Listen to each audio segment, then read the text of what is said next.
Some houses look warm from the outside. White-painted wooden doors, lace curtains fluttering in the breeze, an old swing that still creaks gently on the porch every afternoon. But inside is where a child learns how to stay silent. In a small town in Mississippi, where folks still call her Miss Loretta, there was a boy named Elijah, taught one rule above all. When grown folks call it love, you don't ask questions. He wasn't bound by rope. He was bound by the fear of being left behind. And the one who tied him down was his own grandmother. When his parents died and the world came crashing down, it was her arms of love that held him close. In a cage no one could see. This is a story about the truths hidden behind lace curtains, about a woman who used loneliness as a weapon, and a boy who had to forgive himself long before he could ever forgive her. If you've ever heard someone say, "Grandmas are always the kindest ones in the family," sit down. This story is not the one you think you know. Not every grandma bakes apple pies and teaches you how to embroider napkins. Some grandmas just want you to stay, to fill a space God forgot to. The house sat at the end of Willow Street. Its white paint faded by time and weather, wood beneath the porch peeling, cracked like old skin. The swing was still there, swaying gently each evening, as if someone had just left. Her name was Miss Loretta Mae Johnson. In Edenton, everyone knew her. Not because she was famous, but because she'd outlived most folks. Her husband passed 14 years ago. Her only son, Andre, left town the moment he had his diploma in hand. The house that once echoed with the hum of Sunday night organ music, kisses blown through windows, and dishes clinking in the middle of laughter, now held only the ticking of a grandfather clock and the footsteps of someone living too long inside memory. Loretta wasn't the crying type. Women like her didn't cry, but she kept a photo pressed inside her Bible. Andre, as a boy, in a little blue suit, smiling wide in the front yard. Every morning, she opened that page, breathed out softly, like someone who had just made it through another long night, said nothing, just breathed. 100 miles away, Andre and his wife Keisha were drowning in work, preschool fees, and overdue bills. Their 5-year-old son, Elijah, was sweet and wild, but no one had time for play after 6 p.m. One night, Keisha had just come off the late shift at the hospital when the phone rang. Andre picked up.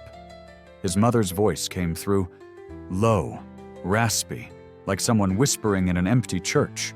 "Andre, I dreamt of your father last night.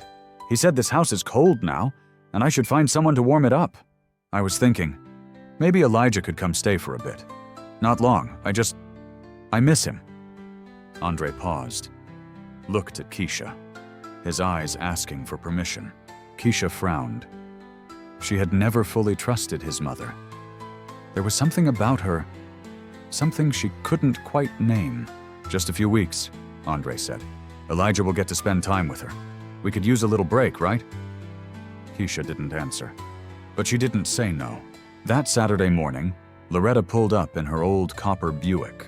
When the car stopped, Elijah came running out, clutching a cloth bag with a superhero on it, grinning wide. "Grandma, can we bake cookies, like real ones?" "We can bake anything you want, baby. Grandma's got all day." She bent down and hugged him tight. For the first time in years, she had a reason to breathe deep. On the drive back to Edenton, Elijah sat in the back seat, watching the world blur past like a new adventure. Loretta didn't say much, just glanced at the rearview mirror now and then, smiling to herself. A smile no one could quite explain. That night, the house at the end of Willow Street lit up. The fireplace crackled to life for the first time since winter. Elijah curled up in a thick quilt. Loretta sat beside him, Bible in hand, gently stroking his hair. "You like it here, baby?" "Yeah, it's quiet. Feels like a storybook." "Good," she whispered. "Then you'll be my little page." Elijah closed his eyes, not sure what she meant. All he knew was, for the first time, he could hear a heartbeat in the walls. Slow, steady, like someone else had been living in that house long before he arrived. And he didn't know. That would be the last peaceful night he'd ever sleep in that home. By day, Miss Loretta's house felt gentle. Elijah woke up to the smell of butter cookies baking and the soft chime of wind bells tapping outside the porch. His grandmother placed a warm glass of milk in front of him, smiling like she'd been waiting for that moment all night. "Did you sleep well, baby?" Elijah nodded, his hair messy, a smear of toothpaste still on his lips. "Did you dream?" "I dreamed I was flying really high." Loretta let out a soft laugh, brushing his cheek. I dream of flying sometimes too. Then I wake up, still alone on that old chair. Those first days drifted by like feathers. Loretta took Elijah to the farmer's market, where people greeted her more with their eyes than their words. Each afternoon, Elijah sat on the back porch bench coloring, while Loretta sat nearby with her hands folded, her gaze never leaving him. Then, one rainy afternoon, she made hot cocoa and carried it upstairs. The bathroom door was slightly open. Elijah was soaking in the tub, his skin soft and pink, humming some tune that had no real melody. Loretta stood there for a moment, still holding the tray. Then she nudged the door open, not forcefully, not timidly, just enough to see him clearer. "Grandma?" Elijah turned his head, surprised. Loretta flinched, then chuckled, her voice soft like steam. "Oh, baby, I just wanted to make sure you weren't cold. I brought you some cocoa." Elijah nodded. "Thanks, Grandma." That was the first time, but it wouldn't be the last. After that night, Loretta often brought him milk or a towel, during moments he was changing clothes or about to bathe. At first, Elijah found it odd, but she always smiled. And those smiles, they felt so familiar, he stopped asking questions. One day, Loretta opened the wardrobe in her bedroom. She pulled out 2 dresses, a beige one with tiny flowers, and a moss green one with a lace collar. She called out loudly, "Elijah, come help Grandma pick one. I can't decide." Elijah came running up, curious. Loretta was standing in the middle of the room, a dress draped around her body, one bare shoulder still uncovered. "I haven't finished dressing yet." "That's okay, baby. Your family. Grandma will wear whichever one you like best." Elijah looked down at the floor, unsure. She laughed, lifting the fabric up to her shoulder, then asked, "The beige one or the green one, baby?" He pointed quickly to one, just wanting her to finish. That evening, she read to him in her usual lulling voice, her fingers slowly combing through his hair like waves brushing a shoreline. "You know," she whispered, "when your daddy was your age, he'd lay right here beside me every night. But he was never as sweet as you." Elijah smiled, eyes half closed. Nothing felt wrong, but his chest felt heavy, like something old was resting on his heart. The next morning, Loretta took Elijah out to the backyard. "You see that tree?" She pointed to an old, bare persimmon tree. "When your dad was little, he used to climb it every day. One day he fell, broke his arm. I held him all night, wouldn't let anyone else touch him." Elijah asked, "Did it hurt?" It did, but he was calm because he knew I was there. She turned to Elijah, placed a hand on his small shoulder, and looked at him with eyes full of something unspoken. "Don't ever leave Grandma, okay?" Elijah looked up and smiled, innocent. "'Cause you're scared I'll fall?" Loretta didn't answer right away. She only said softly, "Because if you leave me, this house will die all over again." The wind slipped through the open yard behind them. The wind chimes tapped gently against each other, like the sigh of someone who had just woken after many, many years of silence. Elijah had been with Miss Loretta for nearly 3 weeks. The town of Edenton remained quiet, like a prayer left unfinished. Mornings smelled of buttered biscuits and old coffee. Nights echoed with crickets beneath the wooden floorboards and the sound of solitary laughter drifting down the hallway. Everything seemed peaceful, but if you listened closely, like pressing your ear to the earth, you could hear the tiny cracks forming beneath the silence. That night, Loretta let Elijah sleep in her bed. "Just for one night," she said. "Your room's too cold. I don't want you catching a chill." Elijah lay at the edge of the bed, clutching his gray stuffed bear, the one with a torn ear. Loretta faced him, eyes wide open in the dark. "I remember when your daddy was your age," she whispered. "He used to hold a teddy bear too. But then he grew up and left me behind. Elijah turned to her. I won't leave you, Grandma. She smiled. Remember that. Love means staying. It means not disappearing like the others did. A few days later, Loretta introduced what she called special little games. She called them love secrets. You know something, Elijah? She whispered, gently rubbing lotion into his small hands. Not everyone understands the way Grandma loves you. They wouldn't agree with it. Why not? Elijah asked, still too young to know what was wrong. Because they're not in this house. They don't know what we are to each other. Then she tilted her head, her voice soft as a lullaby. This is how I keep you close, baby. Okay? Just between us. Elijah nodded slightly. By then, silence had become a second language, one he was being taught every day. One afternoon, Loretta sat combing Elijah's hair by the window. His strands were thin, light brown, messy from his nap. You've got your Mama Keisha's hair, she murmured. But you don't need her. You've got me. That's all you need. Elijah didn't respond. His hands clutched his stuffed bear tighter. The torn ear now had another rip. That night, he couldn't sleep. There was something in Loretta's eyes, a look that stayed too long, that made him feel small, not in the sweet way, but in the way people feel right before they disappear. Like if he breathed wrong, she might shatter.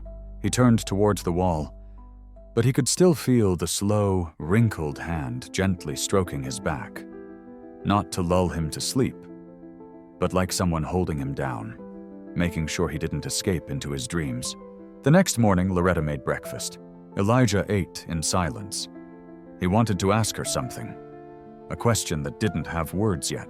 But when he looked up and saw her smiling, humming softly as she cleared the plates, his throat closed up. Grandma, you love me, right? Loretta paused, then nodded.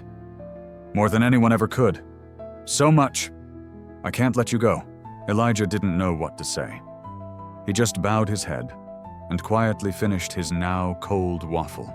Outside, the wind stirred the chimes on the porch. That familiar sound. But this time, one of them didn't ring. It only swayed gently, like it was waiting for a storm no one had warned about. This is not just a story about abuse. It's about how silence becomes home. How love, twisted just right, becomes a trap. Keisha had never been one to trust her instincts. She was practical, a nurse for over a decade, familiar with blood, irregular heartbeats, and the dim hum of fluorescent lights at 3 a.m. Feelings were secondary. Diagnosis, that was what mattered. But for 3 nights now, she'd lain beside Andre, unable to sleep.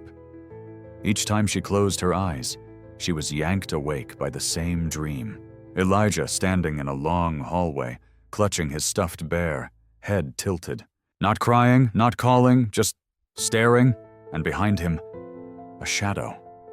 Tall, slow, like someone brushing the back of his neck with something Keisha couldn't name in time. You heard from your mom lately? Keisha asked, as they cleared the dinner plates. Andre scratched his head. She said everything's fine. Elijah's happy, eating well, sleeping great. Sounds perfect, Keisha replied with a dry smile. But her eyes didn't smile with her. Andre looked at her. You've never liked my mom. I know that. But she's a good woman. She's just lonely. And Elijah needs to know her. You don't get it, Keisha said quietly. It's not that she's not good. It's just something about the way she looks at him. It makes me cold inside. Andre exhaled. You think she'd hurt him? Keisha didn't answer right away. She looked out the window, watching the wind twist through the empty clotheslines. Back in Edenton, Elijah was drawing. He sketched Grandma's house. Sharp roof, round windows, the floating porch swing. Beside the house were 2 figures, a small boy and an older woman, hand in hand, standing at the front door. At the bottom, he wrote in careful, slanted letters, "Don't tell, she loves me." That night, Loretta made cocoa. You know, she said softly, I used to think I'd die alone in this house. Elijah sat quietly. He was used to sentences like that by now. But tonight, her voice sounded different, slower. like she was shaping each word from the back of her throat. "If you ever leave," she said, "I won't survive. You're the only reason this heart still beats in my chest." The next morning, Loretta dressed Elijah in a round-collared shirt, then called him into the living room. "Stand by the window, baby. Grandma wants to take a picture." Elijah obeyed. Loretta snapped one, then another. "What's the photo for?" Elijah asked. Loretta smiled. "So if anyone asks, I can show them. You're here, you're happy, you're safe. Nobody needs to worry." Back in Jackson, Keisha stood at her desk. On it sat an old photo of Elijah from last summer, dressed as an astronaut, grinning wide. She picked up her phone, called Loretta. The phone rang, no answer. She called again. This time Loretta picked up. "Hello? I was just calling to check in on Elijah. Can I speak to him?" There was a pause on the other end. "He's asleep," Loretta said. "He's been going to bed early these days. Looks like a little angel." "Would you mind sending me a picture of him sometime?" Keisha asked, trying to keep her voice steady. "Oh, I took a few this morning. I'll send you one." That night, Keisha received a text. A photo of Elijah, standing by the window, smiling softly. The room was bright. He was dressed well. Everything looked perfect. But Keisha stared at his eyes, and in that split second, just a flicker, she saw something. Not a signal, not a scream, just a stillness, too still, as if he was asking for help not with his hands, not with his voice, but by holding absolutely still. Outside, the rain began to fall. And Keisha knew. Tomorrow she was going. Keisha left Jackson before the sun had a chance to rise. She left a note for Andre. "Don't stop me. I just need to see our son. If I'm wrong, I'll get on my knees and beg your mother's forgiveness. But if I'm right, Elijah will not spend one more night in that house." Her old Ford turned onto Highway 49. She drove like every mile was a needle scraping across her chest. No music, no stops. Just the wind whipping the windows and one question looping in her mind. Why that photo? Why Elijah by the window? Why the window? When Keisha reached Edenton, the rain had just stopped. The town sat under a blanket of mist, like sorrow with no way out. She parked in front of the house at the end of Willow Street. It looked neat, lights on, yard trimmed. Everything looked just right.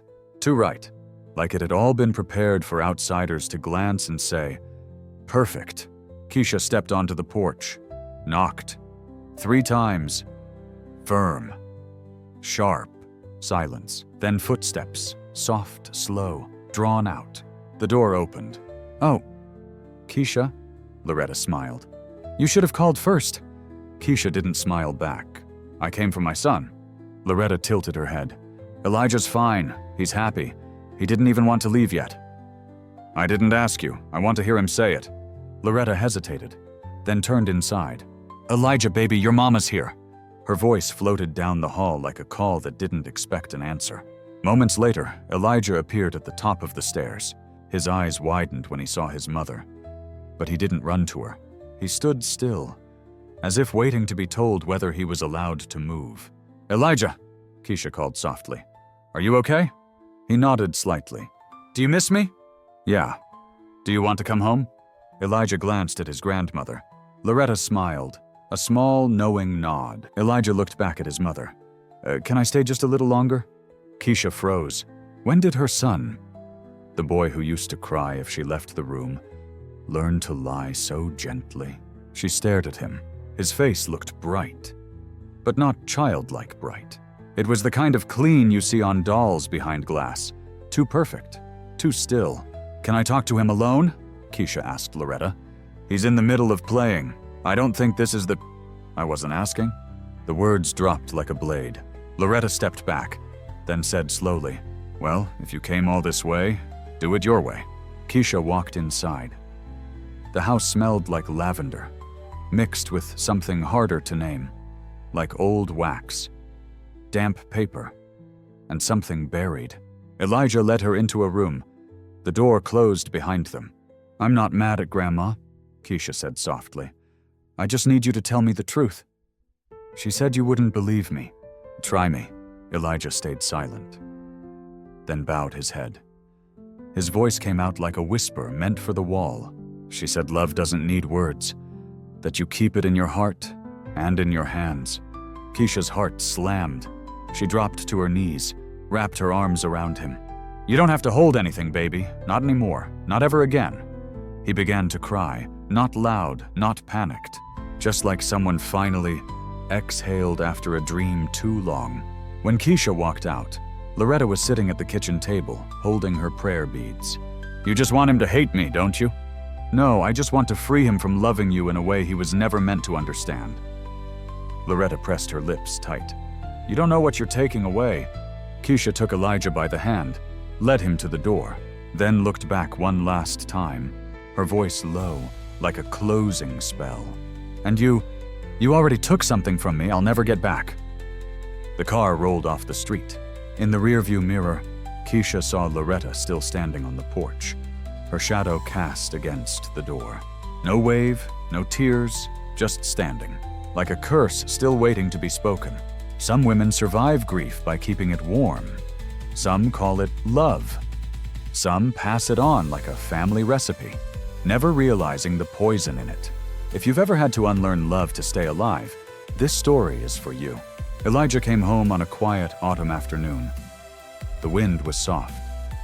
Dry leaves skittered across the porch, as if whispering, he's home. Andre was waiting by the door, arms open wide. There's my boy! But Elijah didn't run into them. He stood still, holding his one-eared stuffed bear, his eyes fixed on the maple tree out front. Andre stepped forward and pulled him in. Elijah didn't flinch, didn't hug back. Just let it happen. That night, Keisha cooked his favorite meal, honey-fried chicken and sweet rolls. The whole table smelled like memory. But Elijah ate slowly, didn't look up, didn't smile, didn't tell a single story. Andre tried to break the silence. So, did you have fun at Grandma's? Did she still remember how to tell those Santa Claus stories? Elijah nodded, just a nod. Nothing more. When bedtime came, Keisha led Elijah to his room. Everything was just as he left it. Green bedding, moon poster on the wall. But Elijah didn't step inside. He looked up at his mom. Mom, can I sleep with you tonight? Keisha's throat tightened. She nodded and took him to her room. Elijah lay in the middle, between Mom and Dad. He didn't sleep, just closed his eyes and breathed slow, as if bracing for something he wasn't sure would come. Days passed. Then, small things began to change. Elijah lined up his stuffed animals, carefully, like soldiers, and whispered to each one, Don't tell anyone, I'm being good. Grandma said if I stay quiet, no one will be sad. He locked the bathroom door every time he went in, a habit he never had before. And whenever Keisha touched his shoulder, he flinched, like someone had just said his name wrong in the middle of a dream. One morning, Keisha walked into Elijah's room and found him drawing. The page was full of figures, big and small, standing inside a house with no windows. At the center, a black heart crossed out twice in red. What are you drawing, baby? He looked up and said, I'm drawing Grandma and the place I left my feelings. Keisha took him to see a child psychologist. At first, Elijah didn't speak, just sat there like he was waiting for permission. But slowly, over weeks, he began to talk. Slowly, broken, like someone pulling out pieces of glass. He talked about what Grandma taught him. No one was angry, no one blamed him. But between the adults, something cracked. The kind of silence that shatters when you hear about love twisted into something small and sharp and secret. One night, Andre and Keisha sat in the living room. She said quietly, There are wounds that don't bleed, but if you don't treat them, they find ways to rise again. In dreams, in drawings, in the way your child looks at you like a stranger. Andre nodded. I thought, just because someone's lonely, they wouldn't hurt anyone. I was wrong. In the next room, Elijah was asleep. The nightlight glowed a soft orange. His gray bear was still beside him. But for the first time, Elijah had turned his back to it. And in his dream, he stood between two houses. One had already collapsed. The other, Never finished. He stood there, empty-handed, carrying no secrets anymore. Only one quiet question. If love means staying silent, then when I learn to speak, will I be loved less? Some children survive not by forgetting, but by drawing doors on walls that had none, and then choosing to walk through them. This isn't just healing. It's reclaiming the right to name what happened, and to say, it was not love. Elijah was 15 when he finally stood almost eye to eye with his father. His face had thinned out, his forehead wide. His eyes still held that soft childhood brown, but the gaze wasn't round anymore. It had stretched, like a quiet stream pulled too long under sun. He did well in school, never caused trouble, didn't smoke, didn't fight, but he never hugged anyone. Keisha began to notice something. Elijah couldn't bear to be touched on the back, unless he saw the hand coming first. Once, she placed her hand gently on his shoulder while calling him from the kitchen. He flinched, turned sharply, fear in his eyes. Just for a second. Then he looked down. "Sorry, Mom, I thought it was someone else." She didn't ask who someone else was. She already knew. In class, Elijah always chose the seat by the window. Not because he liked the view, but because he needed a way out. Even if there was nothing chasing him. A girl named Naya used to sit beside him. She wore mint-scented perfume. One day, their hands brushed while picking up a dropped pen.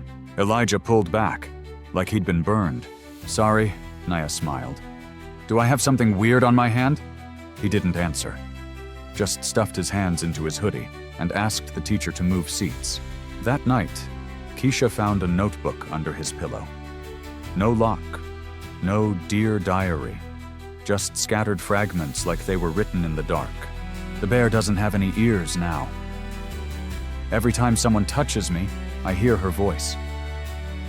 Forgiving doesn't make me lighter. It just helps other people sleep better." Andre said, "Maybe we should take him to church more often. Talk to Pastor Derek. Something." Keisha shook her head. "He doesn't need more advice. He needs a space where no one tells him what he should have forgotten by now." One spring afternoon, Elijah came home with a letter from school. He'd been selected to give the end-of-year graduation speech. Andre was thrilled. Keisha was surprised. Elijah just shrugged. "Guess it's 'cause I write good essays." That night, he sat alone in his room, staring at a blank page. He thought about writing something on growing up, but every time he picked up the pen, the first sentence that came hit him in the chest like a slap. "If I told the truth, who would listen?" He tried again. "If I told the truth, who would believe me?" Eventually, he wrote a third version. "If I told the truth, would I still be me?" He brought the draft downstairs and handed it to his mother. Keisha read it, folded the page, met his eyes. "If you're not ready to say it to a whole room, start with one person." "I'm still here," she said. Elijah gave a small nod. But that night, he said nothing more. He just pulled out his old notebook and wrote one last line. Mom asked, "Is forgiveness worth it?" I think maybe the hard part isn't forgiving. The hard part is, even after you forgive, you still can't forget. This is what trauma looks like at 15. Not rage, not rebellion, but a boy who apologizes when someone touches a scar they can't see. Some kids survive by hiding inside silence. Some grow tall with their pain pressed into notebooks. And some learn that healing isn't a finish line. It's just the first time you stop blaming yourself for still remembering. Elijah met Amira during senior year in an afternoon art class filled with acrylic stains and the smell of clay. She had long braided hair and a laugh that sounded like it had never met a crack. Amira wasn't conventionally beautiful. Slender, sharp-nosed, eyes deep-set. But when she walked into the room, Elijah noticed. The noise disappeared. He didn't know why. He just knew. There was something about her that made him want to stand close, not to hold, just to not be on guard. During the first week, they barely spoke. They just painted, sat near each other in a kind of silence Elijah had never known. The good kind. Amira would leave mint candies on his desk, without a word. Elijah left her small notes, often with just a single line. "If scars could talk, would you listen?" My hands shake, not from cold. Do you think love needs to pass security clearance? She never replied, just nodded and smiled. One rainy afternoon, Amira asked if he wanted to walk home together. They didn't bring an umbrella. Rain ran down their hair and necks. Elijah felt lighter, like he had finally stepped out of his own house after years of keeping the doors locked. At her front steps, Amira turned and asked, "Have you ever been in love?" Elijah paused. "I've been told someone loved me." She looked at him, didn't ask more. "You?" he asked. Amira tilted her head. "I think love is like this rain. Cold at first, but if you don't run, it washes the dust off you. And if you were already soaked before, then love's just another name for a different kind of sadness." Elijah laughed, really laughed, for the first time in months. He didn't know if he was laughing at her words, or at the fact that for once, he didn't have to explain anything. 2 months later, they held hands for the first time in front of a movie theater. No fireworks, no music, just a grip, long enough for Elijah to feel his heart stay put. But that night, when he lay in bed, he dreamt of Loretta. She was there, sitting on the old wooden chair beside his childhood bed. Her hand touched his shoulder.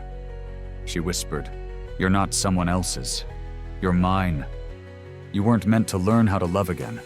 You were meant to remember what I taught you about keeping secrets." He woke in a cold sweat, pillow damp, chest tight. From that night on, he started pulling away. Texts went unanswered. Eye contact avoided, Amira noticed. One afternoon after class, she grabbed his hand.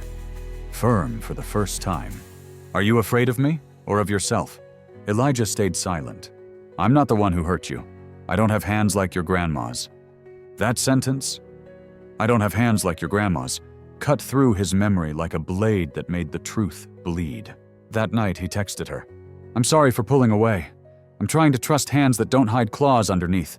Please be patient. I don't want to run anymore. I want to learn how to stay." Amira replied with one line, "As long as you still want to learn, I'll still be sitting beside you." Elijah put his phone down, and for the first time, he turned on the yellow nightlight. Not the old orange one. Not because he was afraid, but because now he wanted to see that he wasn't afraid anymore. This is what healing sounds like. Not loud, not dramatic. Just one boy holding out his hand and one girl who didn't pull away. Some people teach you survival. Some teach you silence. And some teach you how to walk in the rain without needing to explain why you ever hid in the first place. Loretta lives now in a small nursing home in Greenville. No one visits her. After everything surfaced, not because Elijah ever spoke, but because some truths simply can't stay hidden, those who once called her Sweet Miss Loretta began to look at her differently. They still greeted her, out of politeness, but with nods that didn't meet the eyes. Elijah heard about her admission from Pastor Derek, a man who visited the lonely elderly regularly. "She's fading," he said, "and every time I go, she asks about you. She doesn't cry, doesn't beg, just asks, 'Did he say anything about me?'" Elijah said nothing. "I have nothing to say." A month later, he received a letter. The handwriting was old, trembling.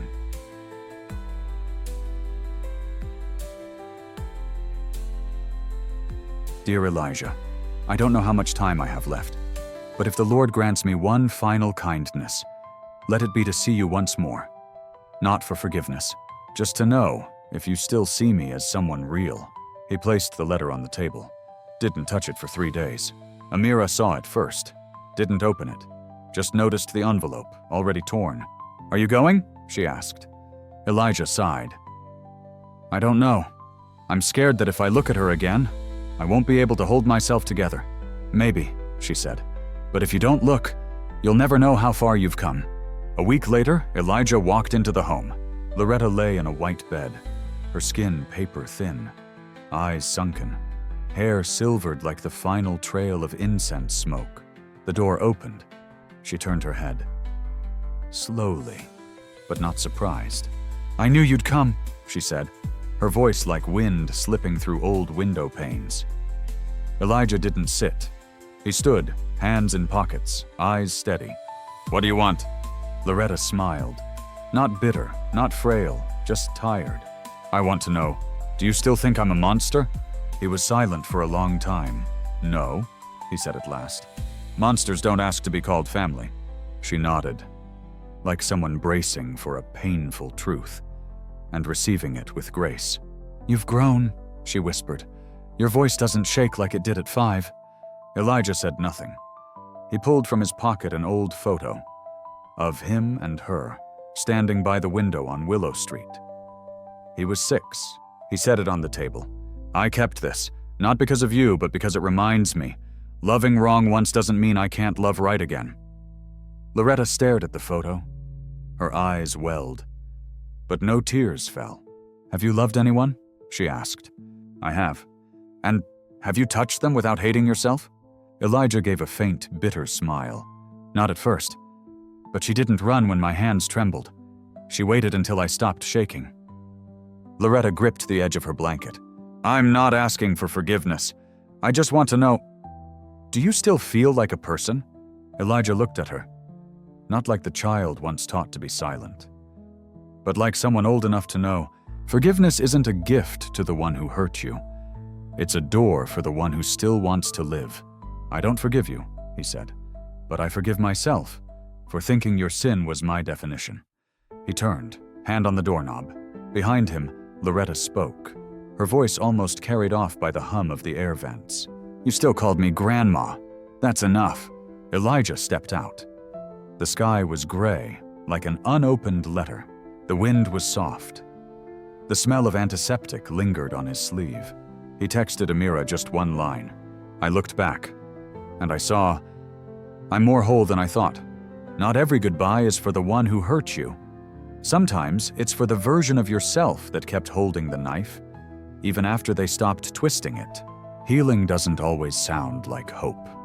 Sometimes it sounds like walking out of a room and not needing to look back.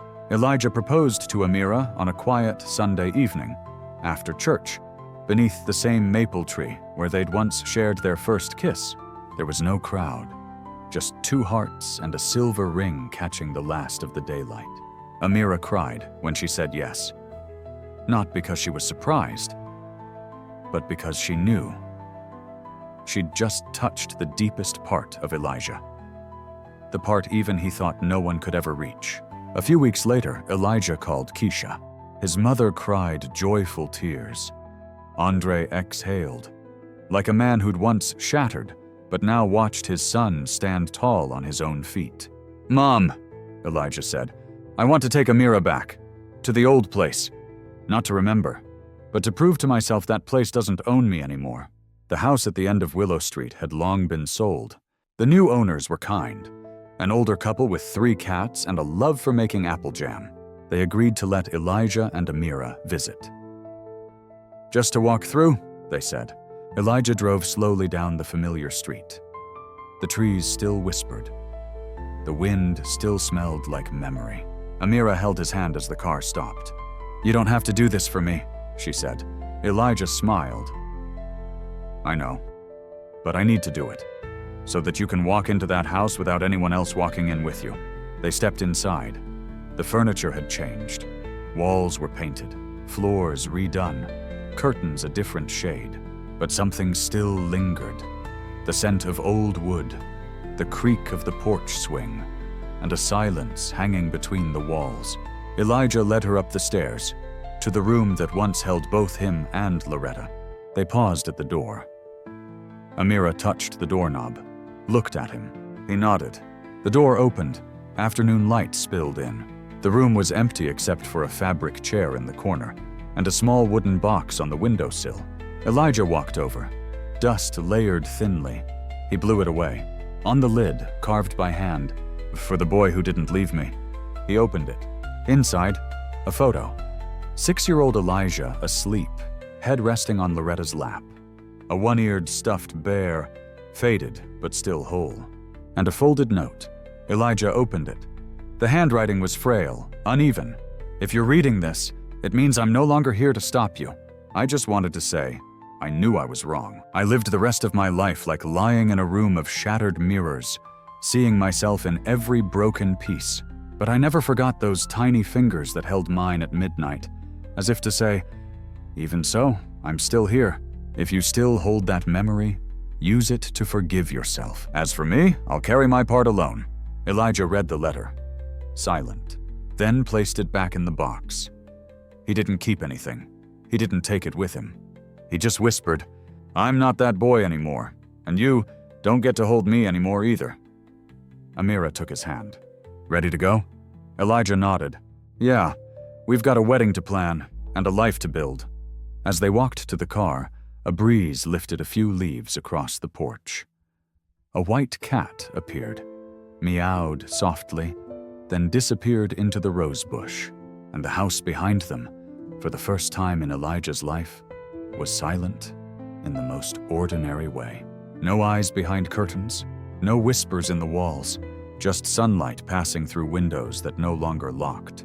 Some stories don't end in vengeance. They end in a gentle exit. Not with fire, not with rage, just a boy who came back to let go, and walked away with nothing in his hands, except the love he chose to carry forward. The wedding took place in a small chapel just outside Jackson. No chandeliers, no grand ceremony, just sunlight through stained glass, white flowers under the arched ceiling, and the soft hum of an organ, like the whisper of souls that had been waiting for this. Elijah stood at the wooden altar, his hair trimmed neat, a fitted black suit, not to hide, but to say, I have nothing left to hide. Andre sat in the front row, eyes red. Keisha smiled, but her hand clutched a tissue like every squeeze was a silent thank you to God, because the boy they once feared would never come back was standing there, alive, whole, and in love. Amira walked in. No princess gown, just a soft ivory dress, braided hair, and eyes like autumn right before the wind begins to blow. Elijah looked at her. He didn't blink. He didn't shake. Because today he didn't need to run. When the pastor asked, Elijah, do you have something you wish to say to the one before you? Elijah didn't open a notebook. He didn't read anything rehearsed. He looked at Amira and spoke, slow, steady. I lived many years believing silence was love, that endurance meant loyalty, that if I was hurting, I just had to carry it alone and not bring anyone down with me. Then you came, and you didn't try to fix me. You just sat beside me and waited for me to open the door myself. Today, I won't promise the past will disappear, but I do promise it will no longer lead where I'm going, because I choose you, not as a hiding place, but as the first place I ever walked into, without bringing a single secret with me. Amira smiled, eyes glistening. She squeezed his hand. I never needed perfect. Just someone still learning how to love without letting fear take the wheel. They exchanged rings. The church bells rang, soft even.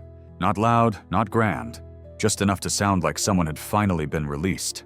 That night, after the guests had gone, Elijah sat in their room, a glass of water in hand, looking out over the garden. The moon was full. The air was calm. There were no footsteps behind him. He opened his phone, created a new note, not under journal, just a title, ending. And he typed, I survived, but survival wasn't the end. I learned how to retell the story without being swallowed by it.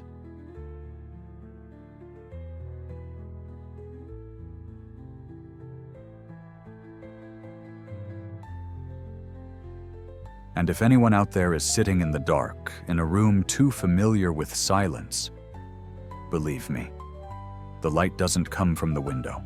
It comes the moment you stop staying quiet for other people's comfort. Tell your story, not to be believed, but so you can stop doubting yourself. He set the phone down, leaned his head on Amira's shoulder. She was already asleep, her breath calm, like the world had finally exhaled. No one touched Elijah. No one silenced him. No one whispered his name in the language of fear. Only him, the man who walked through hell and came back alive without needing to forget a single thing. This is not a happy ending. This is a real one, the kind where the hero doesn't kill the past. He forgives the child who survived it. The kind where love doesn't save him, but waits long enough for him to choose life on his own terms. There are children who grow up carrying secrets they never asked for, not ones they created, but ones someone else placed in their hands and called it, "Love, hold on to this." So they hold it, quietly, and think that's the only way to survive. But some, like Elijah, they do more than survive. They learn to tell the story, not to seek revenge, not to be believed, but so they no longer have to live as if they were someone else's mistake. If you were ever taught that love means enduring, if you've ever kept a locked room in your heart and didn't know why you couldn't turn on the light, you're not alone. Here at Tales of Black, we tell the stories others tried to forget. We don't tell them to hurt anyone. We tell them so you know. You're not the only one still living with the scar. If this story touched a part of you you've been hiding, leave a comment. I'm still here. No need to explain. Just so someone else reading knows we survived. And we're learning how to truly live. Share this story if you believe someone out there needs it. Subscribe to Tales of Black to follow more stories of survival, love, and forgiveness. Turn on notifications. Because sometimes, the right voice at the right moment can stop someone from falling. Tales of Black, where truth is told, not in glory, but in scars that became something sacred.